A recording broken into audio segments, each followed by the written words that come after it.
안녕하세요. 대한정형외과 공식 유튜브 채널 정형외과 TV입니다. 저는 대한족부족관절학회 조병기 교수입니다. 안녕하세요. 이영구입니다. 안녕하십니까, 최준영입니다. 이번 시간에는 발목 인대 손상 후의 합병증으로 많은 환자분들이 겪게 되는 만성 발목 불안정증에 대하여 알아보도록 하겠습니다. 발목 손상 후 인대 회복이 불충분해서 그 이후에 반복적으로 자주 발목을 삐는 환자분들이 꽤 많이 있으시고요. 이런 경우를 만성 발목 불안정증이라고 진단을 하는데, 이를 진단하는 진단 방법이나 환자들한테 꼭 파악하시는 내용은 무엇인가요? 네, 일단 환자의 증상이 가장 중요한 것 같습니다. 그 중에서도 발목 인대 부위에 실제로 통증이 잔존하고 있는지를 확인해야 되고, 발목을 자주 삐는지 아니면 삔다고 하면 얼마나 자주 삐는지를 반드시 확인합니다. 거기에 더해서 울퉁불퉁한 길을 걸을 때 발목이 삘 것 같은 느낌이 드는 만성 발목 불안정증도 진단에 있어서 중요한 단서가 되는 항목입니다. 네, 만성 발목 불안정증의 진단적 검사로는 스트레스 방사선 검사나 MRI 등을 활용하고 있습니다. 이영구 교수님, 추가로 시행하시는 검사나 팁이 있을까요? 지금 앞에서 말씀 주신 최준영 교수님 말씀 주신 것 중에 딱 하나를 고르라 그러면 아까 말씀 주신 것처럼 울퉁불퉁한 곳을 걷는 것 같은 느낌을 든다는 표현을 저희 의학적 용어로 기빙웨이라고 표현합니다.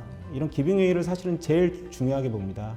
환자분들이 그냥 평지를 걸을 때 자기도 모르게 자꾸 넘어지려고 그러는 거예요. 자꾸 자기가 불안정한 거죠. 자갈밭을 걷는다고 표현을 하는데, 그런 증상이 반복되는 경우는 발목이 확실히 흔들리는 경우거든요.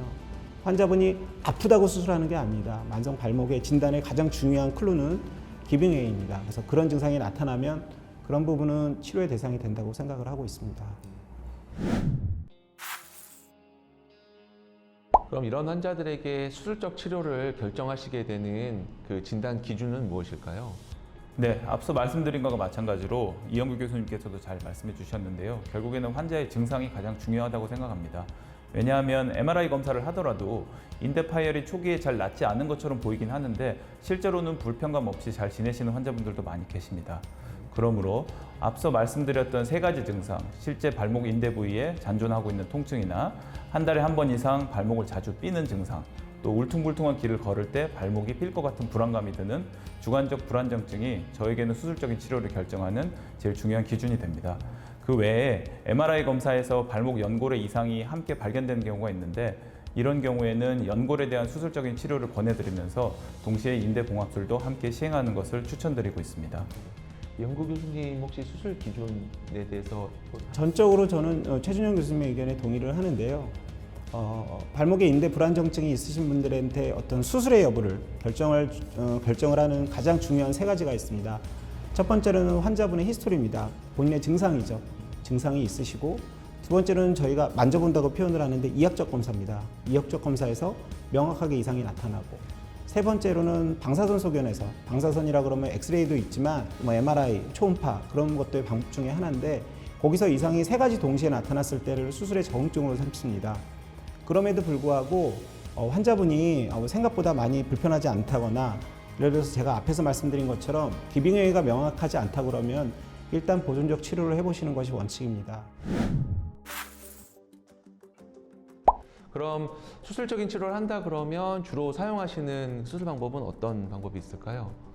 저는 인대 파열 부위를 개방해서 인대를 직접 보고 봉합하는 전통적인 방법을 주로 사용하고 있습니다. 그 중에서도 여러 선행 연구들에 의하여 안정성과 효과성이 입증되어 있는 하신전건 지대로 인대 부위를 보강해주는 변형 브로스트롬 방법을 선호합니다. 하지만 최근에는 수술 실패의 위험 요인이 있는 환자들의 경우에 안정성을 추가적으로 확보하기 위하여 기존의 변형 브로스트롬 방법에 더해서 인터널 브레이스라는 인대 대체제를 함께 이식하여 주는 방법을 시도하고 있습니다. 이영구 교수님, 주로 하시는 방법은 무엇일까요?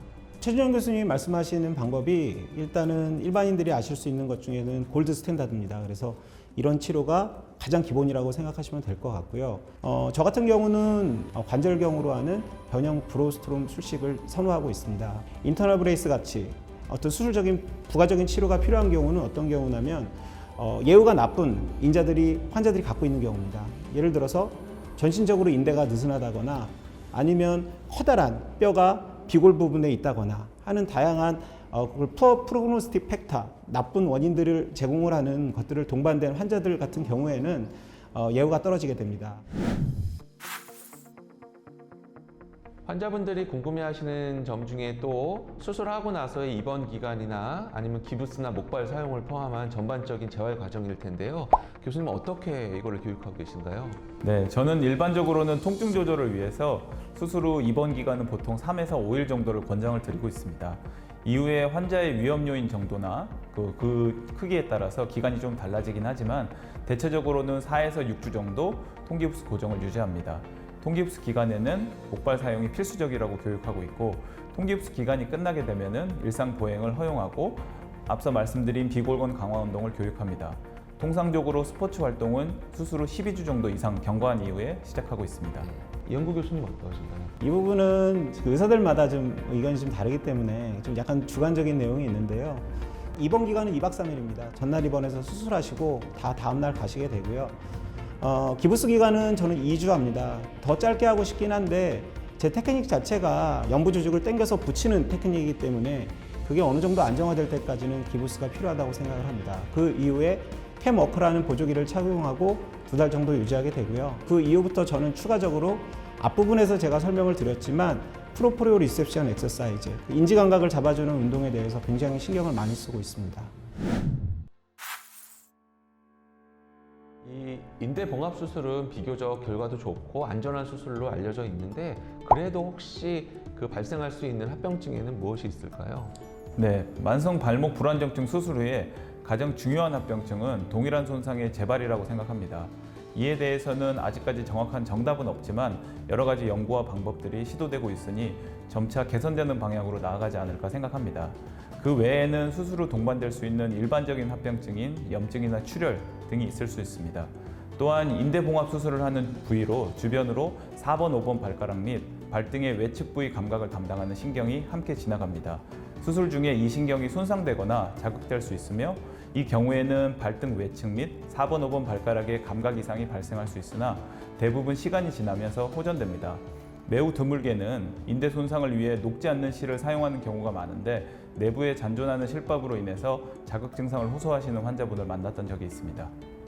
이영구 교수님이 설명해 주신 절개 범위를 줄이는 수술 방법은 더 합병증이 적을 것 같은데요. 그래도 혹시 환자분들이 염두에 두어야 할 부분들이 있을까요? 제 생각에는 지금 최준영 교수님께서 말씀해 주신 게 다고요. 기본적으로 앞에서 말씀드린 것처럼 만성 발목 불안정증에 대한 변형 브루스트롬 술식이란 술식 자체가 워낙 좋은 술식입니다. 어떤 수술적인 거에 대한 어떤 합병증이라든가 실패율은 사실은 많이 걱정은 안 하셔도 됩니다. 다만 그 환자 개인의 개인차가 있습니다. 앞에서 말씀드린 것처럼 기본적으로 인대가 느슨하시거나 개인적으로 큰 뼈가 있다거나 하는 예후가 떨어지게 하는 분들은 그런 결과가 조금씩 떨어지게 됩니다. 이제 그런 거는 감수하셔야 되고요. 가끔 가다가 다리 저림 증상이 나타나시는 분들이 있는데 이런 분들은 대부분 그게 끝까지 남은 경우는 저의 경험상은 없습니다. 그래서 이 뭐 길면 한 달 내로 좋아지시니까 큰 문제가 없었던 것 같고요. 이 수술이 수술로 끝나는 게 아니고 재활이 상당히 중요한 그런 수술이니까 한두 달 정도의 충분한 재활 기간을 두고 일상에 복귀하시는 것을 권유드립니다. 마지막으로 만성 발목 불안정증 환자들에게 알려드리고 싶은 추가적인 내용에 대해서 말씀해 주십시오. 가장 중요한 건 결국에는 만성 발목 불안정증까지 가지 않는 것이라고 생각합니다. 그러기 위해서는 처음 발목을 다쳤을 때 얼마나 초기에 치료를 잘 받는지가 중요하고 적절하게 고정 치료를 잘 하시고 일정 기간 동안 안에는 재손상을 받지 않는 것이 만성 발목 불안정증으로 이행되지 않는 가장 중요한 요소가 되며 그를 위해서는 적절한 치료를 받으셔야 되고 전문가의 도움을 받는 것을 추천드립니다. 환자분들은 일단은 수술을 받으러 오시는 분들이 굉장히 많은데 이 수술이랑 수술 안 하는 거랑 결과가 비슷하다면 절대 수술보다는 비술적인 치료를 먼저 진행했으면 좋겠습니다. 근육 강화 운동이 대표적인 거고요. 인지 감각, 프로포리오 리셉션 엑서사이즈를 하시는 걸 되게 권합니다. 생각보다 예후가 좋거든요. 두 번째로 수술이 결정되셨을 때 너무 걱정하지 마십시오. 이 수술법 굉장히 좋은 법이고요. 굉장히 경험이 많은 거기 때문에 수술 후에 생길 수 있는 합병증은 사실 거의 없다고 보셔도 되고요.